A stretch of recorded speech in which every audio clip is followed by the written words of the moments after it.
we have been hearing a lot about balancing these sort of short term incentives that relate to livelihoods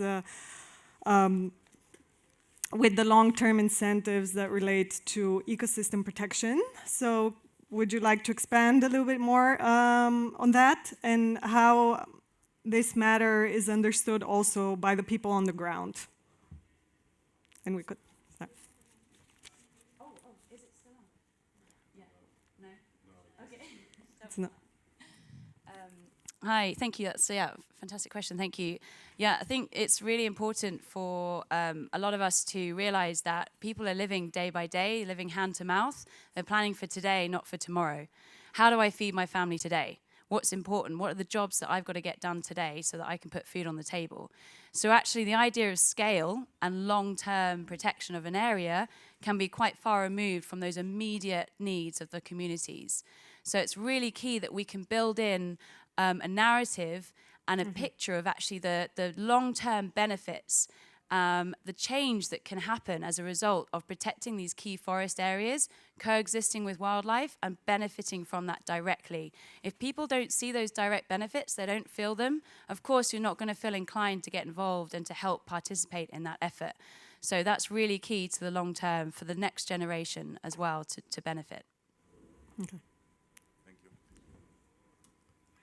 I believe the reality is different in each country, each region of Africa. And for example, in Congo and the Great Lake region, there are a conscience that the environment is so important and that basically this is their treasure to protect. And also, even though they're not aware about climate change, loss of biodiversity, because they don't have access to the science, basically they live it every single day. They see the erosion of soil, they see the decrease in fertility, and as a result, direct decrease in productivity and therefore the well-being. And to me, my approach is pretty much the same thing. Any conservation project has to be a project about education so that people can tackle their own problem by themselves, for themselves, so that they increase the livelihood. The truth is, most people don't care about environment. Environment conservation, regeneration is a sport of rich people. And we address the poorest people on the planet. And we have to start from their reality. So to me, the approach I took from permaculture is quite similar to what we do, and we actually neighbor. So it's about a promise that I give them to work less to get more, because we're all lazy. Anybody here wants to make money. That's the whole purpose of the conference. It is the reality. We want to make more profit, which actually kill the planet. So how do we start from there? And to translate, this is a project that people can appropriate and transmit by themselves. So the promise is always the same thing to me. I mean, by doing less, you're going to get more. How? By planting trees. So the end purpose for me is to plant trees. For them is to feed the children. And by doing this, by educating people and giving them the science behind the project, by giving them purpose and sense, as we go on in the project, people start to understand the biodiversity is actually feeding them. The most important biodiversity, and I love the elephant, by the way, but it's the soil. It's in the soil. The soil, one hand of soil contains more living being than there are stars in the universe, in our galaxy. And we're not aware of this. This biodiversity is feeding everybody. But once we go in the forest, we look, there is a forest, there is a desert. What is the difference? You put your hand in it and you can see the mushroom, you can see the worms, you can see all this life. And you tell them, those are your worker. You are the greatest employer of Africa. Because on your field, you have billions of workers working for you. Your role, if you want to be rich, is to feed the worker. But by creating this awareness that biodiversity, that trees is actually feeding them, feeding the family, and that is going to be way easier, less effort, people start to adopt the same mentality. And by doing this, they're going to sensibilize in the next village. And you start to contaminate other people, just like COVID all around the planet, except we contaminate people with ideas and a vision. And to me, that's the main thing. If we want to change the thing, we have to create a vision and inspire people. not to do for regeneration, not to do because we tell them to do, because they understand that's the best way for them to have a greater life, and also to ensure that their children will have a life. I think when we talk about short-term and long-term opportunities, it's important just to think about how people spend their time and what opportunity you have to think about what you're planning for the future. And when we talk about developing projects and doing comprehensive planning, that is the act of giving people time to think about their vision. And that in and of itself is more powerful in some ways than, our organization plants a lot of trees, sure, but it's more powerful than planting trees for people to be able to articulate what it is that they want for their community, and then to turn that abstract vision into short-term and long-term opportunities. I think it's really important to talk about just the amount of time it takes to be able to even foster that vision in the first place. Yeah, I think there's very little to add on to all of that, but I think that main point is that I agree. Every project is different. In our case, I think that one thing that is key is the fact that we were able to provide a real alternative to cattle ranchers for the amount that they're currently making on the hectares that they have. So given the biodiversity loss and the degradation of the land that has been going on, farming is not sustainable anymore. So we are providing them a real alternative in real time to do something that can make more money. In that sense. So, but again, it's a balance of like long-term and short-term incentives. In our case, sometimes it's easier. Same example with regenerative agriculture. Sometimes the long-term horizons are way longer, so you can't do this. But yeah, depends. Thank you very much. Do we have some questions from the audience? To you.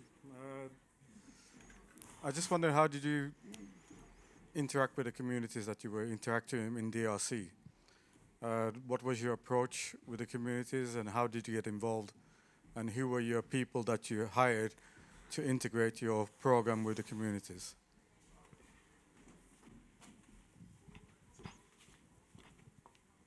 So basically, you want to know how I did it?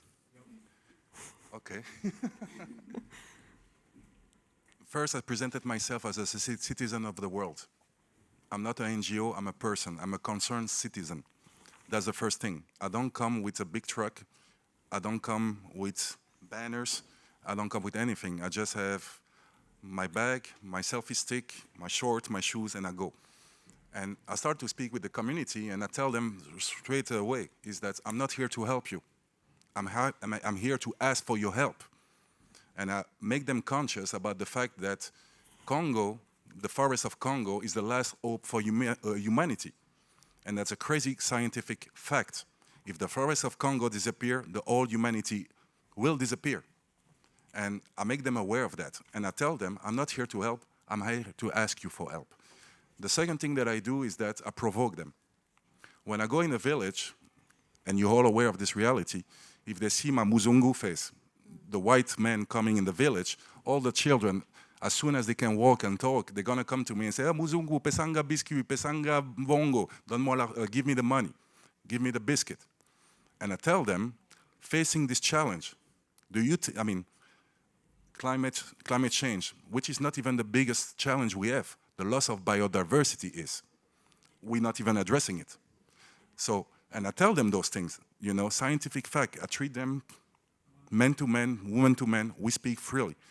And I tell them, facing those challenges, do you think that by raising children in a mentality of dependency and mendacity, do you think your life's going to be better? They're all ashamed because they know it's true. And I tell them, what are we going to do? How are we going to do this together? Because there's another fact that we don't address in Africa is the tribal. The tribal system is a curse because most people have very difficulty to speak with another one.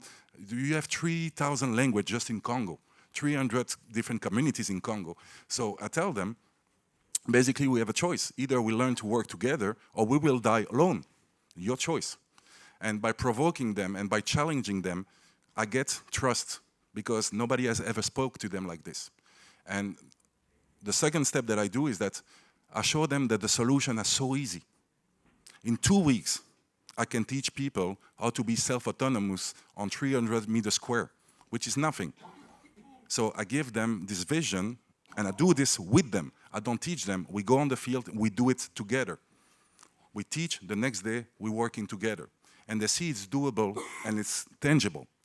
By doing this, you create inspiration, and by doing this, basically people see it's possible. I have control, I have responsibility. And the last thing that to me is the most important thing, we have to value people for what they know, what they do, and all the effort they do. The basic prejudice in Africa, people will tell you, oh, they're so lazy. The truth is, people in Africa are the hardest working people on the planet. The basic life of a woman, she wakes up at 5. She prepared the breakfast for the children, for the husband, because the husband, they don't do anything. Sorry, my friend, but that's the truth. Women are the pillar of Africa, the only one working. So what we do is that I value, I show them that they are the hardest people, the hardest worker on the planet. The basic, I mean, I don't want to go too far, but the basic life of African woman, she wakes up at 5, she takes care of the children, of the husband, then she has to walk 7 kilometers to go in the field to collect the firewood. Then she has to come back, then she has to feed the children, I mean, if they have food.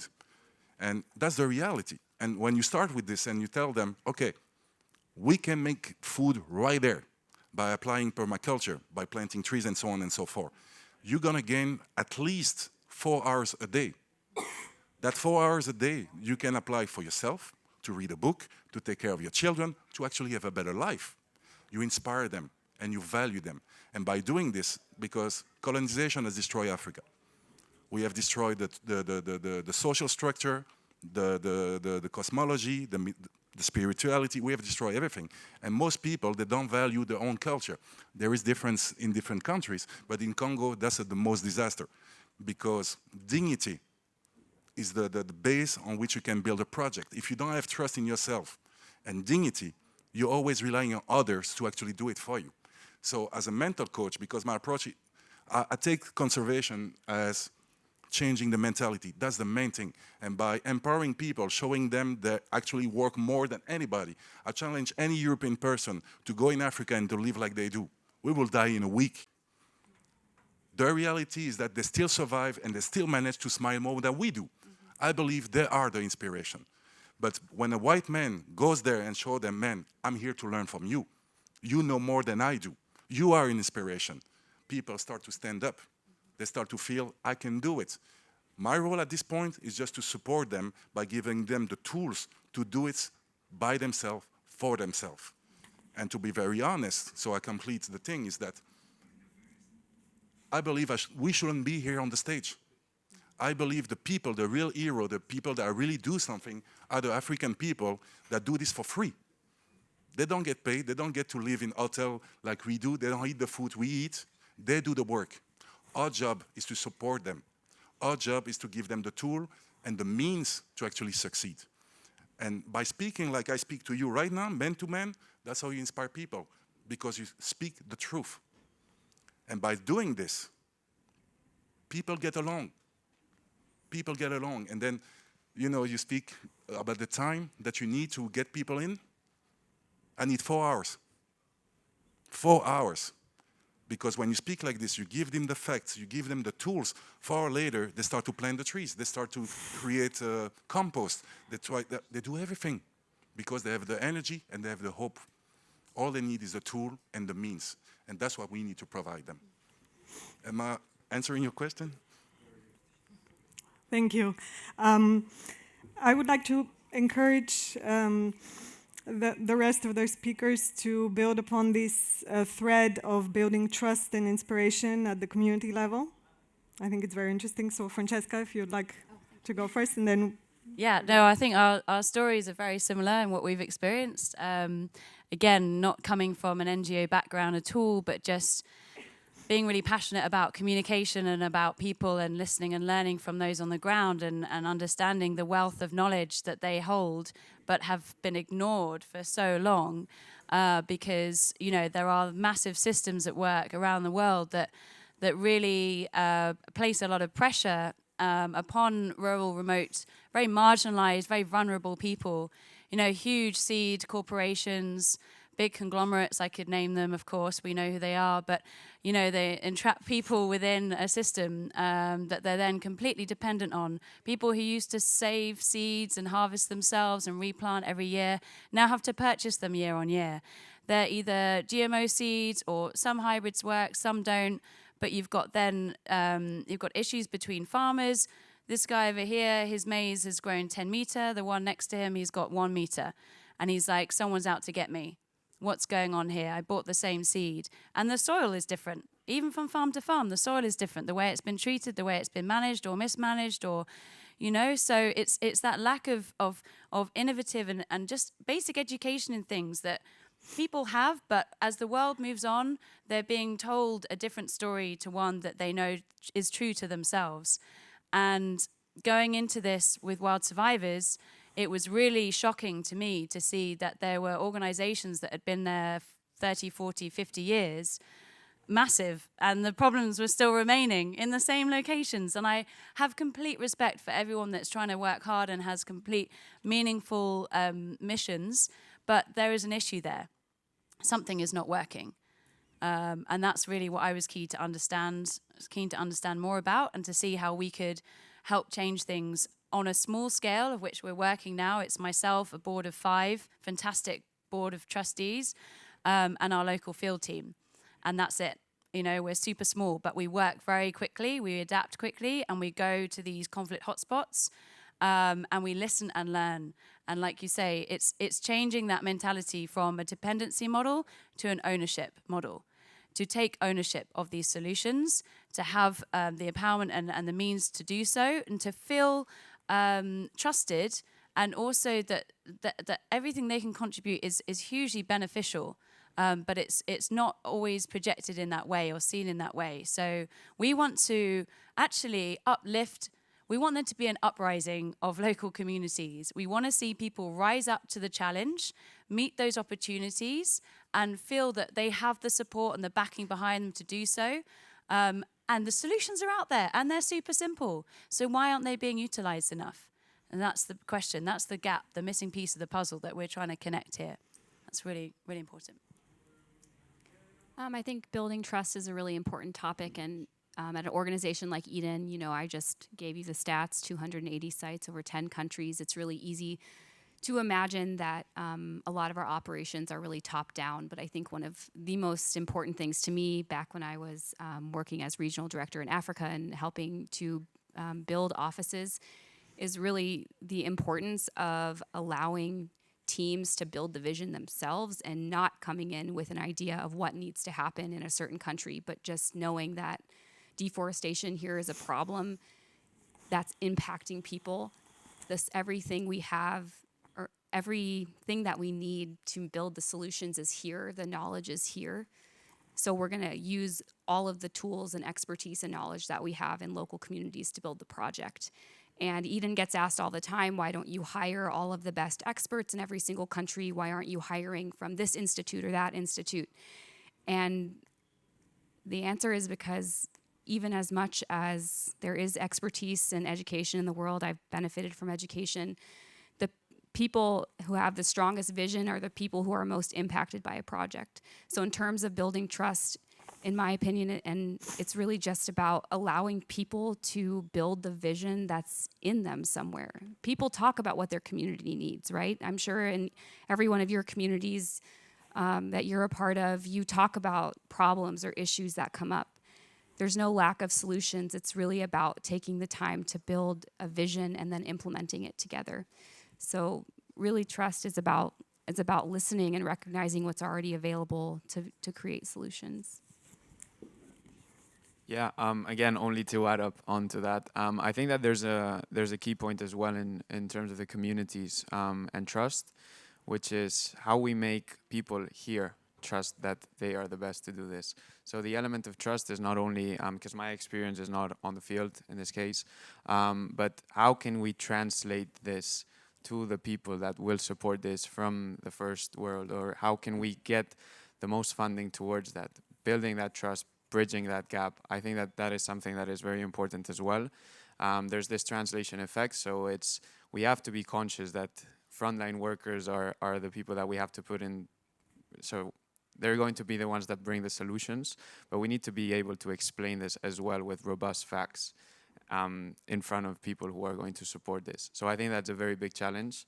I just wanted to highlight that as well, because in terms of like how you support the communities, I think that's very important. Can I just add one more thing? And if you were here yesterday for the Yawanawa presentation, there was something really powerful that was said that was really hard for a lot of people to hear. Basically, the presenters said that the world is not ready to listen to Indigenous voices. And I think that's something that organizations around the world need to recognize, that even though that's hard to admit, it's true. The world isn't ready to trust communities to have their own future and build it themselves. And I think organizations around the world need to make that transition in their mindset of trusting communities to know what their future should be, and not just always imposing a vision of that future because of these global targets for restoration or tree planting or carbon. Yeah, that is a big challenge that we have to overcome here in the global north. Always thinking about these global targets and reaching 1.5 degree, which we won, by the way. And we forget about these things. I'm really emotional after these presentations and this panel. Sadly, we don't have a lot of time. We have to close. But one final question, since we are the investors gathering. And we hear a lot about this top-down approach. So what is the one or two questions you wish investors, funders, or donors would ask you when they contact you about opportunities in financing your work? Simon, maybe we can start from you and then go the other way around. This is probably the hard one, though. I think that if you have to say two questions, I would say the ideal thing that everyone would be able to answer with a good project is, what impact are you having on communities and what impact are you having on biodiversity? So the problem is when you start with, again, I'm going back to this translation effect, but when the conversation starts to revolve around metrics that are easy to sort of quantify, that's where it gets tricky. So that's a bit of where I come from, and it's putting everything in numbers, putting everything in metrics, putting everything in results. The problem with biodiversity and impact in local communities is that, yes, you can have some KPIs, how, well, investors like to call it or whatever, but it's not as straightforward. So if I could say, like, how would a conversation start if it was ideal, it's like we can be more qualitative as well. You know, there is way more to that than just, okay, then what is the specific nitty-gritty of carbon that you're going to capture in how many years? What is the IRR and when is it going to come? You know, that is a bit of like, then we can have a conversation. And then, yes, there is quantitative things as well, but if you can bring in the quality, I think that would be ideal scenario for me. I think one question that we wish funders would ask more is, what are your huge challenges and how can we help you overcome them? Instead of just, how can you perform for us? I think that's a really important one for donors and investors to ask. Okay, I wish that the first question would be, where do I sign? So how can we get straight to it? And I think the second follow-up would be, what can we do, myself or my company or our firm or our network, what can we do to support you more beyond the funding? Funding we definitely need, but beyond that, the wider network, how do we change the narrative within our sector? Because we know that is where the emissions are being created. You know, Africa's producing 3% of the global emissions. It's staggering. It's all up here in the global north. So it's, okay, how do we collectively work together to change what is happening in those areas that they need to change in? And of course, yeah, where do we sign? Well, two questions I need to hear and I love to hear is how much you need and what's your bank number? Because that's the blunt thing. And the truth is, by working on the field and learning, because it's a learning curve and we're still learning every single day. I'm pretty sure that's the same reality. But I believe that if we receive the right tool and the support, we can do anything. When I hear that you say that indigenous people don't have a voice, it's true, but it's our job to make them visible and to give them a voice. And the truth is, Europe is not the world. Europe is nothing. Africa is the biggest continent on the planet. And those people, they do things. So they exist. And South America and Southeast Asia, they represent the most population on the planet. We are nothing. And to me is that, to answer the final question, it's really about the investor. They need to understand that this is not about money. It is not about money. The only KPI is, will our children have a future? That's the only KPI that matters. The rest, how much we're gonna make, how much we're gonna invest, all this blah, blah, blah, it is blah, blah, blah. It's irrelevant because financial system is just a tool, it's not the end. And to me, I mean, if they have to ask a question is, how can I help? It's the same thing for everyone. How can I help? How can I support? And basically, how can I get rid of all the obstacles for you so that you can perform? And when I say you can perform, I'm not talking about myself. I'm talking about the people already doing the job for free. Not because they want to, not because they want to make money, just because for them it's a question of survival. And the solution exists. We don't need to reinvent the wheel. The solution exists. We just need to buy a book. It's called permaculture. It's called agroforestry. All the solutions are right there. So to me, the right question is, how can I help? How can I support? How much do you need? And how can I connect you with more people? Because the more those ideas get out there, the more we start to understand that it is doable. You know, my friend here said, like, we want to reach 1.5, blah, blah, blah. The solution exists. The only thing, and then I'm going to stop, I promise, but we need to make this vision available to everybody.